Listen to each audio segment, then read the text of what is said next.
É muito comum os pais trazerem os filhos até o consultório odontológico com a queixa de que seu filho está rangendo os dentes. E eles falam assim: doutor, meu filho está rangendo os dentes tão alto que no meu quarto eu escuto o barulho do rangido dos dentes dele lá no outro quarto. Será que essa também é a sua dúvida? Você veio no YouTube procurar informações sobre uma condição que no meio odontológico é conhecida como bruxismo, que seria o apertar ou ranger os dentes? Eu sou Rogério Bernardes, especialista em ortodontia e ortopedia facial, e vou fazer algumas considerações para tentar te ajudar com esse problema que é comum em grande parte das crianças. Vou fazer uma distinção do bruxismo infantil. O bruxismo infantil, ele é muito comum nas fases que a criança termina de trocar os dentes ou começa a trocar os dentes. Ele é muito comum quando a gente está tendo um desenvolvimento intenso, seja da dentição da criança ou do crescimento da criança. Portanto, a prevalência de bruxismo em crianças é muito alta por volta dos 2 aos 5 anos de idade e depois dos 9 aos 11 anos de idade, quando começa uma segunda troca de dentição. Durante a troca de dentição, a criança está crescendo, então a dentição dessa criança é algo dinâmico, é algo que vai se transformando. E a natureza lança mão do bruxismo, de ranger um pouco os dentes, toda vez que essa mordida da criança fica desajustada, seja porque está nascendo um novo dente, ou seja porque está trocando dentes. Isso vai trazer mudanças na mordida. Então, nesse processo dinâmico de crescimento e de alteração de mordidas, é comum a criança fazer um bruxismo para sincronizar o tamanho dos dentes dela com o tamanho dos ossos dela. Isso explica que quase 90% das crianças não precisam de tratamento para bruxismo. É uma ocorrência fisiológica que vai acabar com o tempo.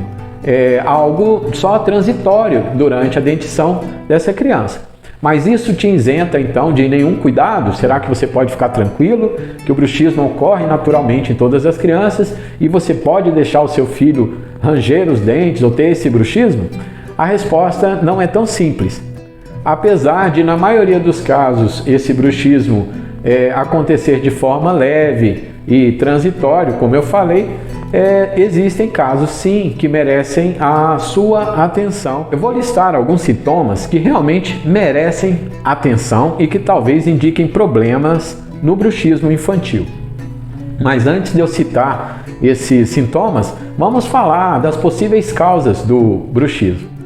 A literatura não é muito conclusiva e nós não sabemos com 100% de certeza por que as crianças rangem os dentes. Mas existem fatores comuns que geram bruxismo, como a troca dos dentes, o crescimento, como eu citei antes, e também alguma relação com ansiedade, com medo, desconforto durante a mastigação, problemas respiratórios, síndrome de Down, autismo e algumas condições que alteram o sistema nervoso a nível central.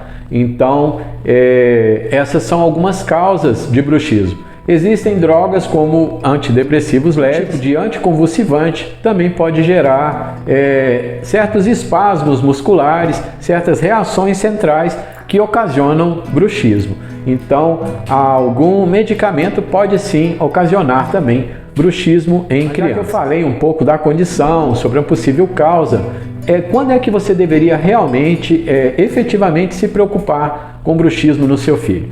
A primeira condição seria se esse transtorno acontece à noite, fazendo com que a criança acorde não tendo sono de qualidade. Então essa seria o primeiro sinal de problema. A segunda condição seria um desgaste dentário muito acentuado e acompanhado de sensibilidade dentária ou mesmo dor. Então a condição de dor de dente ou dor muscular ou dor nas articulações também merecem atenção. As dores de cabeça, mordiscamento de lábio, de bochecha, quebra de dente, ruído muito intenso, também pode ser um indicativo que você deve procurar um especialista da área. Você pode fazer ou deve fazer para tratar essa condição. O que você pode fazer em casa? E aqui eu vou falar com aquele bordão, persistindo os sintomas, procure a ajuda de um profissional. Mas você pode conversar com a criança em relação aos medos, às ansiedades dela. Hoje existe muita pressão, mesmo no ambiente infantil, e as crianças também são muito estimuladas. Então, isso faz com que algumas crianças não durmam bem, ou seja, tenham um sono não muito tranquilo.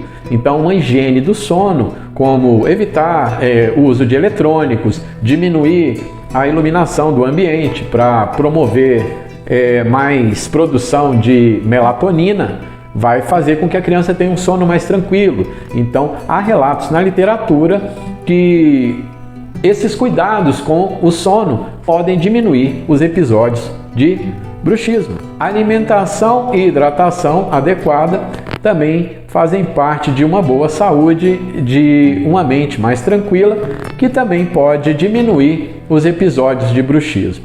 Além disso, a avaliação por outro profissional, principalmente um otorrino, pode revelar problemas respiratórios. A avaliação dos medos e ansiedades da criança às vezes também está a cargo de outro profissional, como o psicólogo, o psicopedagogo nesse caso, ou mesmo um psiquiatra. Em relação também ao tratamento de um ortopedista facial, que é a categoria onde eu me insiro, eu não vou ditar tratamentos porque isso é da livre escolha de cada profissional. Cada profissional tem um jeito de tratar os seus pacientes, seja com a condição de bruxismo, seja com a condição de uma deficiência esquelética. Então, mas eu vou tecer umas considerações sobre o que eu acho que deva ser evitado.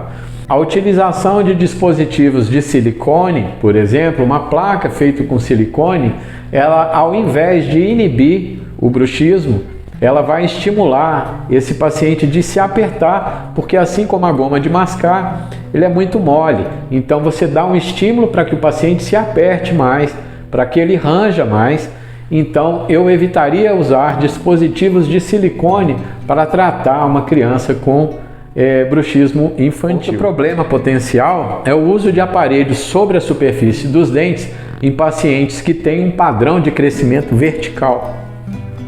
Tem crianças que tendem a crescer o rosto muito nesse sentido vertical. Tem outras que tendem a ter um rosto mais quadradinho.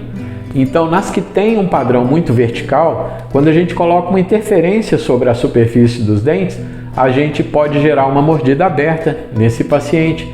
A gente pode gerar excessos de crescimento verticais e também piorar um pouco a respiração desse paciente. Ele pode desenvolver problemas respiratórios. Além disso, a colocação de um dispositivo rígido, como uma placa, igual se faz no tratamento de adultos, deve ser evitada no tratamento de crianças.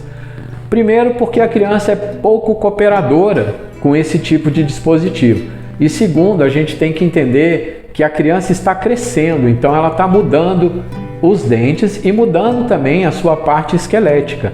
E a colocação de um aparelho que trave esse processo não é benéfica, ela pode gerar transtornos do crescimento. Espero que essas pequenas explanações tenham contribuído para o seu entendimento sobre bruxismo infantil. É uma condição que, apesar de não ter tratamento em definitivo, ela pode ser controlada. E também, se a criança apresentar algum problema ortopédico ou respiratório, se há indicação num tratamento ortopédico facial para essa criança, esse tratamento pode até eliminar o bruxismo. Seja uma expansão da maxila, seja um uso de um aparelho funcional para avançar uma mandíbula, eles podem contribuir para a eliminação dos sintomas, vão trazer benefícios para uma melhor respiração, para um melhor desenvolvimento crânio-facial da sua criança.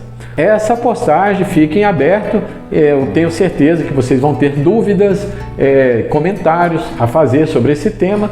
Basta deixar aí a sua dúvida, seu comentário, que no futuro eu faço um segundo vídeo e espero resolver aí essas dúvidas para vocês. Muito obrigado por acompanhar o conteúdo do nosso canal. Fiquem com Deus e até um próximo vídeo.